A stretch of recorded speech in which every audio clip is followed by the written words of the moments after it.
తీన్మార్ మల్లన్న నువ్వు అధికార పక్షంలో ఉన్నావు. అధికార పక్షంలో ఉంటే ఏం ప్రశ్నిస్తావు?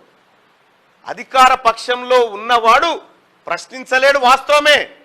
కానీ ఇచ్చిన హామీలు అమలు చేయించే బాధ్యత గల్లోని నేను మనం చెప్తా ఉన్నా.